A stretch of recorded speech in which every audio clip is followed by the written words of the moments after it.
He's back and still better at math than you'll ever be. In The Accountant 2, Ben Affleck reprises his role as Christian Wolff, the number-crunching, bone-breaking savant who can balance ledgers and body counts. This time, he's teaming up with his equally dangerous brother because nothing says family like a shared love of high-stakes bookkeeping and low-volume homicide. But does this sequel cook the books, or is it the cinematic equivalent of hiding cash under the mattress? Andrew. I like your interest. Let's see what Rotten Tomatoes has to say. Gary, Accountant 2 is currently sitting with a tomato meter 77%, Gary, but the popcorn meter, meaning the fans, the viewers, the average Joes, have it sitting at 92. Wow. 92, Gary. Wow. How about that? That's quite the uptick. It's not bad, is it? No. So where to begin with this one? Other than to say, I, for one, watched The Accountant, first one, over before watching this one. Okay. Because I've realized that this tiny brain does not hold enough info in it anymore, or it's just too full. And even though I saw the movie and I remember enjoying the movie, I felt like I needed a refresher, which I feel like I need all the time anymore on anything. So yeah, and I watched them both kind of back to back.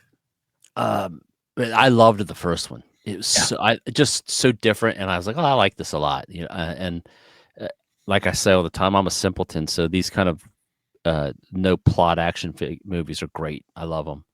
Yeah, I'll say I like the first one better than the sequel on this one. Two comes across a little more comedy to a degree, and while the movie itself was really good, and I mean, I would watch it again. I like the first one a little better. It's not saying this one's bad. I just like, I don't know. Yeah, but I mean, I hope this is a series. I hope there's more of these coming. There was supposed to be a trilogy, but I don't know. I don't know if it did well enough. I don't know if that's still in the works. I hope it is. I didn't really look up to see if it's still planned on being made. I will say what's interesting is between being able to watch them both sort of in the same week. First of all, you notice that the one actress that plays the girl in the facility, you find out that it's a different actress actually playing in this movie, which threw me off a little. Teresa kept pointing that out the whole time, and I said, "Well, it's been a time frame. Maybe she's changed." She's like, "It's a different person, though." I was like, "Look, I don't. Let me tell you here." Yeah. By the way, it made $65.5 million. I don't know what it cost to make. I'm trying to find that. I've got this as a $80 million budget, and that it made $102 million globally. Global. Okay, mine's just in the U.S. So 65.5 in the U.S. and Canada, and then 36.6 in the rest of the world. Gotcha there. So I mean, it made its money back, but I don't know. I hope they do make another one. One of the things I did like about the second one, and I don't feel the same as you. I kind of like them both equally. I just felt they were different movies. In the sense that there was a lot more comedy because there's a lot more of the brother exchange, the relationship between the two brothers in this one, that it was really fun to see them play off of one another. And Ben Affleck came across a lot funnier in this one because of the deadpan nature of his character, which is funny because that's what made it. I agree. I think where I get a little pushed by it is the fact that in the first one they were trying to kill each other inadvertently, right? Right. Kind of. Yeah. They were estranged to a degree. Yeah. Clearly. And then the second one picks up and they're just like, it's like a buddy comedy. Kind of, yeah. I had no point of reference of like, well, so did they rebuild a relationship over that time frame? We don't get that. So it's just like, for me, I was like, I thought they were like, when they left each other, it was kind of like almost like a standoff, and they both like kind of walked away, and we weren't left with like, all right, well, I'm going to call you on this weekend. We're going to get together and grow out. Like, I didn't get that. So, well, there was a little bit of the expectation at the end of the first one that they were going to stay in touch because, you kind of get the feeling that John Bernthal's character is kind of like upset that Ben Affleck hasn't kept touch with him, and he's like the baby brother, and like you're supposed to be. And when this one starts, it starts off when he does contact him. He's a little mad about the fact that he still hasn't kept in touch, even though they said they were going to.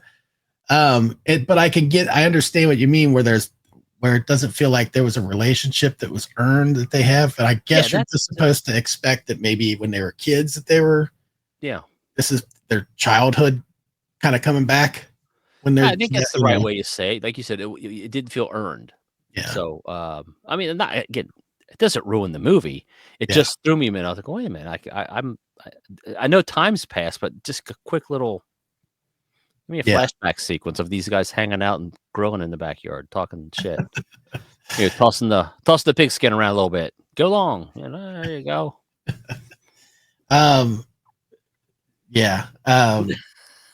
Definitely what you said. Definitely. But I thought I liked them equally. I just felt like it was a tone shift for sure. And I think they're both good together. Bernthal, I think, is quietly one of these actors. Like, I didn't really pay attention to him to Walking Dead. Yeah. And he was very short lived in that. And then I like this guy. And then I started looking for things that he'd been in. Did you watch The Punisher? No, I didn't. Okay. Which is strange because, again, I can't explain to people why, because being comic book fans, and I like the Punisher character. I watched the movie. So, Gary, I have problems. I swallow a lot of aggression. I will say it. Seeing him in a still playing an abrasive character, which he seems to always play, and he's good at it, and it makes you wonder sometimes. It was nice to see him play that same character, but yet an underlying heart and humor to it, which was really good to see. It's like it's nice to see him branch out into some other type of acting there. But I was trying to think. I had another thing I wanted to mention about the movie. It says the trilogy is planned, that Gavin O'Connor is already developing the third one. It's expected to be a Rain Man on steroids road trip thriller, is what it says. Which they're barking up the right tree for us, being such Rain Man fans as you just say Rain Man and I'm in. This is the Rain Man of road trip of John Wick style movies. I'm like, dude, it's like you're in my head, man. I don't have a lot of notes on this one. We didn't watch this one with anticipation that we were going to actually talk about it. No, but the fact that we've both seen it, it was like, well, let's at least let's throw our thoughts out there. Yeah. And with that said, I guess we could go ahead and do our ratings, because a quick reminder that our rating system is unconventional. We don't hand out stars, we hand out poos and TPs, up to 5 of them. And just to add more confusion, the more we give, the crappier we think the film is. Crappier, get it? Yeah, it's dumb, but that's the way we do it. So you went first on the last one, Andy, so I'll go first on this one. Again, I enjoyed this film. I actually enjoyed this film quite a bit. I found myself laughing throughout and just really got a kick out of the chemistry between the two brothers. I thought it was played off well. I gave it 1 TP. I want to see more of this. I like it, and I hope we do see a third one. So. Yeah, I agree. I see what you're doing there. I'm going to go with I'll say 1.5 poop. Okay. I still think the first one was better, but I like this movie. I like this style. So, like you, I do hope we see more of these films. So, got any? You didn't have to pull any quotes? Well, it's funny. I happen to have the same guy from the last one. John. Wait a minute, where'd it go? Which is the last one that we recorded, not necessarily the last. That you're seeing. Hang on, I got to find what I just clicked off of it a minute ago. A few moments later. I mean, like I'll pull this one out because I'm just scrolling by it. This person named Amy Nicholson from the Los Angeles Times. Her review is The Accountant 2 subtracts everything that worked about the 2016 original. So she's not a fan. Right. It definitely had to go with the math. Now, Kyle Smith of the Wall Street Journal, Gary, comes in with this. It may not rise to the level of Garbo laughs, air quotes, But Affleck dances makes for an enticing reason to see the accountant too. And I would agree. I forgot about that scene. I would agree with that. All right. Well, that's it. Wrap it up. Let's wrap it. Wrap it up. I take it.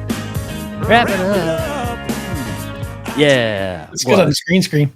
Not really. Put yourself in a discotheque. I could. Thanks, everybody. Please like, comment, subscribe. Let us know if you saw the account too, what you thought about it. Put it down in the comments and Bengals. This year, baby. Is this the year? Did we get disappointed again? Yeah, we'll see. We'll see. Say bye. And Gary are coming to you with a new movie they like to review. Whether they liked it or you will soon see by their rating amounts of poo or TP. They rate things different than other shows. The higher the amount, the more it blows. Flick flops are unfiltered reviews of all of the movies we chose to view. We love some and other we've simply hated. You can find out by how much we rate it.